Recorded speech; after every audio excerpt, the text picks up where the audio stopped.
அமைச்சர் நிர்மல்குமாரை ஏடிஎம்கே தான் அனுப்பி வச்சிருக்கிறாங்க. ஏன்னா சிஎம் முடிச்சுட்டு வான்னு சொல்லி அனுப்பி வச்சதே ஏடிஎம்கே தான் அப்படின்ற மாதிரி ஆர்வி உதயகுமார் இப்ப ஒரு பரபரப்பான தகவல் சொல்லியிருக்காரு. ஏன்னா 2029 நாடாளுமன்ற தேர்தல் நடக்கும் இல்லையா, அப்ப விஜய் அவர்கள் தான் வந்து பிரதமர் வேட்பாளரா வந்து நிற்பாங்க. அதற்கான ஏற்பாடுகள்லாம் ரொம்ப பக்காவா பேக் சைடு நடந்துகிட்டு இருக்குது. தமிழ்ல மட்டும் இல்லாம எல்லா லாங்குவேஜ்லயுமே ரீல்ஸ் போட்டு முதல்வருடைய பிம்பத்தை வந்து அவங்க கட்டமைச்சிட்டு வந்துட்டு இருக்கிறாங்க. ஒரு மாசான முதல்வர் அப்படின்ற மாதிரிலாம். சோ டெல்லியில இருக்கிறவங்க நீங்க இப்பவே நீங்க கொஞ்சம் உஷார் ஆயிக்கணும், அப்படி இல்லைன்னா அவ்வளவுதான் அப்படின்ற மாதிரி ஆர்பி உதயகுமார் அவங்க வந்து இந்த விஷயத்த சொல்லியிருக்கிறாங்க. சோ இப்ப சிஎம் தலைமையில தமிழகத்துல தாவேக ஆட்சி தான் நடந்துகிட்டு வந்துகிட்டு இருக்குது. நிறைய எதிர்ப்புகள் அதிமுக திமுக இருந்து வந்தாலும் அந்த வார்த்தை மோதல்ன்றது தொடர்ந்துகிட்டு தான் இருக்குது. சோ இந்த ஆட்சியை வந்து அதிமுக கடுமையா விமர்சிச்சுட்டு வர்றாங்க. விஜய் அவர்களும் சும்மா இல்ல, தீர்ந்து போன கட்சின்னு தானே சொன்னாங்க. சோ இதனால ஆர்பி உதயகுமார் அவர்கள் நேற்று வந்து பிரஸ் மீட் பண்ணிருக்காங்க. அதுல என்ன சொல்லியிருக்கிறாங்கன்னா, ஆல்மோஸ்ட் 75 டேஸ் ஆயிடுச்சு இப்ப தாவேக ஆட்சிக்கு வந்து. இந்த 75 நாட்கள்ல தமிழ்நாட்டுல என்ன நடந்துகிட்டு இருக்குது அப்படின்னு முதல்வர் விஜயும் சரி, அமைச்சர்கள், எம்எல்ஏக்கள், அதிகாரிகள் அவங்க யாருக்காவது தெரியுமா? அட்லீஸ்ட் ஓட்டு போட்ட மக்களுக்காவது ஏதாவது தெரியுமா? என்ன அவங்க பண்ணிருக்காங்க 75 நாள்ல என்ன சாதனை பண்ணிட்டாங்க அப்படின்னு கேட்டா யாருக்குமே தெரியல. ஒரு பெரிய டவுட் தான் இருக்கு.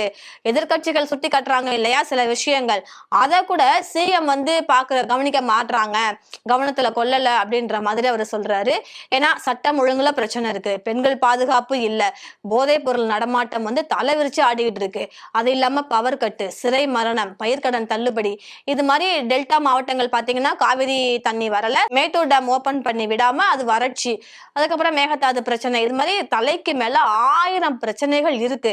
இவ்வளோ பிரச்சனைகள் இருந்தாலும் எதுவுமே நடக்கல அப்படின்ற மாதிரியும், சும்மா சின்னதா தவறு நடந்துடுச்சு, தப்பு செஞ்சவங்க யாரா இருந்தாலும் நடவடிக்கை எடுப்போம், தொடமாட்டேன், தொட்டா விட மாட்டேன் அப்படின்ற மாதிரிலாம் சிஎம் டயலாக் பேசிட்டு, சினிமா டயலாக் பேசிட்டு இருக்கிறாங்க. சோ விஜய் அவர்கள் செய்யாததையும் செஞ்சதா சொல்லி நிறைய ஃபேக் வீடியோஸை வந்து பரப்பிட்டு இருக்கிறாங்க. அது வந்து தமிழ் லாங்குவேஜ்ல மட்டும் இல்லாம ஹிந்தி, தெலுங்கு, கன்னடா, மலையாளம்னு சொல்லிட்டு அங்க இருக்க இன்ஃபுளுன்ஸ் எல்லாம் வச்சுக்கிட்டு ரீல்ஸ் போட்டுக்கிட்டு விஜய் அவர்களுடைய பிம்பத்தை வந்து கட்டமைச்சிட்டு இருக்கிறாங்க. இந்த ஆட்சிக்கு வந்து இந்த 75 நாட்கள்ல எதுவுமே செஞ்சதா தெரியல. ஆனா சிஎம் உடைய இந்த மாய பிம்பத்தை வச்சுதான் இப்ப 2029ல பார்லிமெண்ட் எலெக்ஷன் வரும் இல்லையா, அதுல இப்ப இருக்கக்கூடிய முதலமைச்சர் விஜய பிரதமர் வேட்பாளரா கண்டிப்பா முன்னாடி நிறுத்துவாங்க.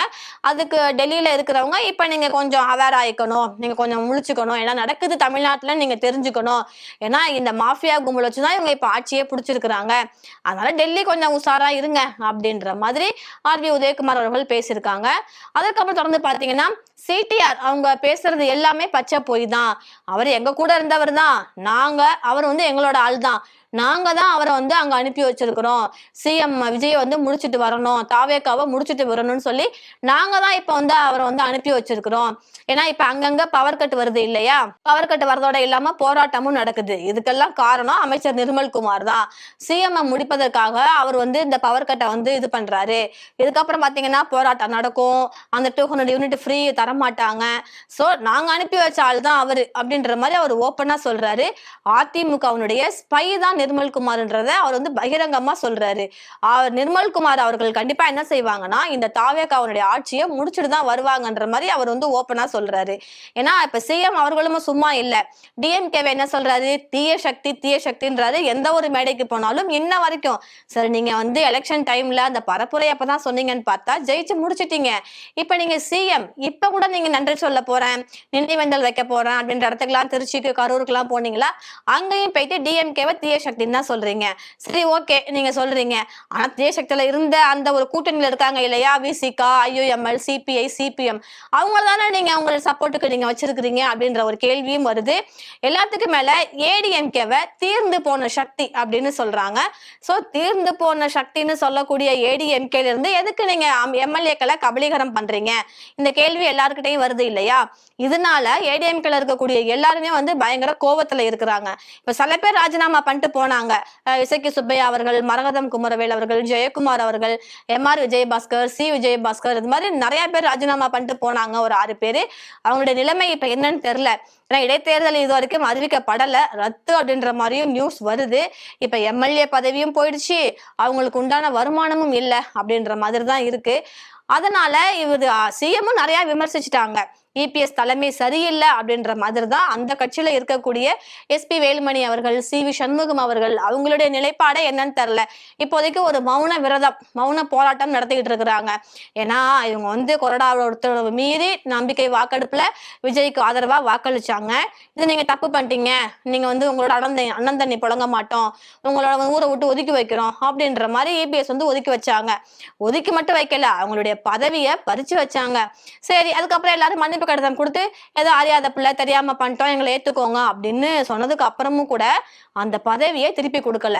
பவரான அந்த பதவியை வாங்கிட்டு டம்மியான ஒரு பதவியை கொடுத்திருக்காரு. சோ இதெல்லாம் நடக்கும்போது எங்களுக்கு இந்த பதவி வேண்டாம், இந்த டம்மி பதவி எங்களுக்கு எதுக்கு, எங்கள்கிட்ட வாங்குனீங்கல்ல அந்த பவரான ஒரு பதவி அதுதான் வேணும்ன்ற மாதிரி அவங்களும் கொஞ்சம் அதிருப்தியில தான் இருக்கிறாங்க. சரி, நம்ம ஏடிஎம்கேலே தொடரலாமா இல்ல இங்க முடிச்சுக்கிட்டு நம்ம டிவிகேக்கு போயிடலாமா அப்படின்னு பார்த்தா டிவிகேக்கு போனவங்க நிலைமை இன்னும் மோசமா இருக்கு. கடம்பூர் ராஜு அவர்கள் கூட வந்து ஒரு உஷாரான ஒரு இது மெசேஜ் கொடுக்குறாங்க ஏடிஎம்கேக்கு, யாரும் இங்க வந்துடாதீங்க, போயிடுங்க. இந்த ஒரு படத்துல தம்பி போயிடுன்னு ஜன்னல்ல இருந்து கை மட்டும் வரும் பாருங்க, அதாவது வாய்ஸும் ஜஸ்ட் கையசைவும் தான் வரும், மூஞ்ச கூட காமிக்க மாட்டாங்க. அந்த மாதிரி அவர் வந்து மூஞ்ச கூட காமிச்சு யாரும் இங்க வராதீங்க, இங்க மட்டு மரியாதையே கிடையாது, ஒரு சீனியர்ன்ற இது கிடையாது, முன்னாள் அமைச்சர்கள்ன்ற மதிப்பு மரியாதை கிடையாது, சிஎம் பாக்குறதுக்கே நேரம் இல்ல, அவர் வந்து பார்க்கவே மாட்டுறாரு. ஆனா சைடு கேப்ல சினிமா நடிகர்கள் யாராவது வந்தா, இப்ப கூட ரீசெண்டா வரலட்சுமி சரத்குமார் அவங்க ஃபேமிலியோட போயிருந்தாங்க, அவங்க ஹஸ்பண்ட் கூட பார்த்தாங்க, போட்டோ எடுத்தாங்க. சோ சினிமால இருக்கக்கூடிய நடிகர்கள் வந்தா அவருக்கு வந்து பார்க்க நேரம் இருக்குது. அமைச்சர்களையோ இல்ல யாராவது மனு கொடுக்க வர்றாங்க இல்லையா, சிஎம் நான் பார்க்கணும்ப்பா, இந்த விஷயம் சம்பந்தமா பேசணும்னு சொல்றாங்க இல்லையா, அவங்களுக்கு வந்து வழி விடல அப்படின்னு சொல்றாங்க. சோ இதுக்கெல்லாம் அதை வச்சுதான் ஆர்வி உதயகுமார் வந்து பேசியிருக்காரு. அமைச்சர் நிர்மல்குமார் வந்து நாங்க அனுப்பின ஆளுதான், எங்களுடைய ஸ்பை தான், நாங்க என்ன சொல்றோமோ அதுதான் அவர் வந்து செய்வாரு, இந்த ஆட்சியை வந்து முடிச்சு விடணும், இந்த ஆட்சி வேண்டாம், நீங்க முடிச்சு விட்டு வாங்கன்னு சொல்லி நாங்க அனுப்பியிருக்கோம், அதை அவரை வந்து பண்ணியிருக்காரு. ஏன்னா இது வரைக்கும் இல்லாத அளவா இப்ப பாத்தீங்கன்னா மின்வெட்டு, இந்த பவர் கட் இஷ்யூ நிறைய நடந்துகிட்டு இருக்குது. எல்லா ஏரியாலையுமே சிஎம் தொகுதியிலேயே இந்த இஷ்யூ நடந்துச்சு, போராட்டம் பண்ணாங்க, நடுத்தெருவுக்கு மக்கள் வந்தாங்க. நிறைய பேர் கூட என் வீட்டுல வந்து கரண்ட் எடுத்துங்க அப்படின்னாங்க. அவங்க தெரிஞ்சு பேசினாங்களா இல்ல தெரியாம பேசினாங்களான்னு தெரியல, பயங்கரமா மக்கள் வந்து அடின்னு அடிச்சாங்க. யாரியா நீ இப்படி பேசுற பைத்தியக்கார மாதிரி அப்படின்ற மாதிரிலாம் ஓப்பனாவே வந்து திட்ட ஆரம்பிச்சிட்டாங்க. சோ நிறைய இடத்துல பவர் இஷ்யூ நடக்கிறதுனால டே டைம்ல தான் போகுதுன்னா நைட் டைமும் போகுது. போனுச்சுன்னா ஆல்மோஸ்ட் 4 hours 6 hours பவர் இல்ல. இதனால கஷ்டப்படுறது மக்கள் தான். ஏன்னா டே ஃபுல்லா அவங்க ஒர்க் பண்ணிட்டு நைட் அவங்க தூங்கலான்னு பார்த்தா பவர் இல்ல.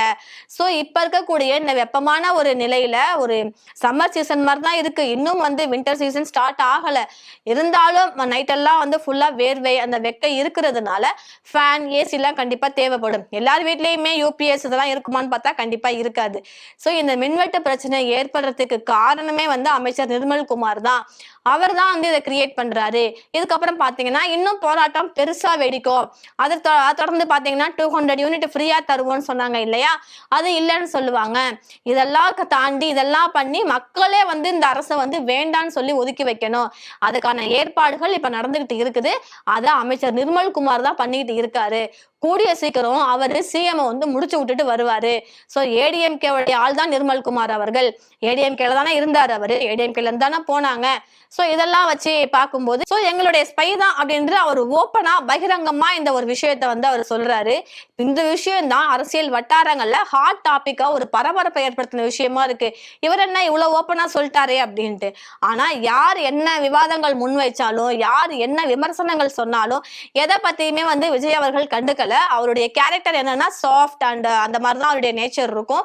அதே மாதிரிதான் இப்ப தொடர்ந்துகிட்டு இருக்காரு. யார் வேணா என்ன வேணா சொல்லுங்க, நான் தமிழ்நாட்டு மக்களுக்கு நல்லது செய்ய செய்ய வந்திருக்கேன், நல்லதுதான் செய்வேன் அப்படின்ற மாதிரி அவர் செயல்படுறாரா, இல்ல யார் வேணாலும் கத்துங்க, இப்ப சூரியனை பார்த்து நாய் குறைச்சா சூரியனுக்கு வலிக்க போகுது, நாய்க்கு தானே வாய் வலிக்கும், அந்த மாதிரி நினைக்கிறாரா, அவருடைய நிலைப்பாடு என்ன, இப்ப நாளைக்கு நம்ம என்ன செய்ய போறோம் அப்படின்ற ஒரு தாட்டே அவருக்கு இல்ல அப்படின்ற மாதிரிதான் எல்லாரும் விமர்சிச்சுக்கிட்டு வந்துகிட்டு இருக்கிறாங்க.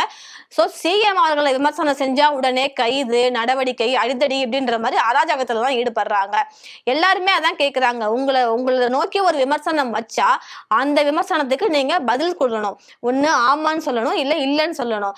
ஆனா அந்த விமர்சனத்துக்கு உங்களால எதிர்கொள்ள முடியாத பட்சத்துல காவல்துறையை நீங்க ஏவி விடுறீங்க. இது அராஜகமா அட்டூழியமா அப்படின்றது தெரியல. ஆனா இது கண்டிப்பா நல்லதுக்கு ஆனா இது கண்டிப்பா தமிழக அரசுக்கு நல்லது கிடையாதுன்ற மாதிரி எல்லாருமே விமர்சிச்சுக்கிட்டு தான் வர்றாங்க. சிஎம் அவர்கள் இதுக்கெல்லாம் என்ன பதில் சொல்றாங்க அப்படின்ட்டு பார்ப்போம். இதே மாதிரி அரசியல் அப்டேட்ஸ் தெரிஞ்சுக்கணும்னா கண்டிப்பா எங்களுடைய சேனலை ஃபாலோ பண்ணிக்கோங்க. அதே மாதிரி அமைச்சர் நிர்மல்குமார் அவர்கள் ஏடிஎம்கே உடைய ஸ்பையா அப்படின்றதையும் உங்களுக்கு என்ன தோணுது அப்படின்ற கருத்துக்களை எங்களுடைய கமெண்ட் செக்ஷன்ல சொல்லிடுங்க. தேங்க்யூ.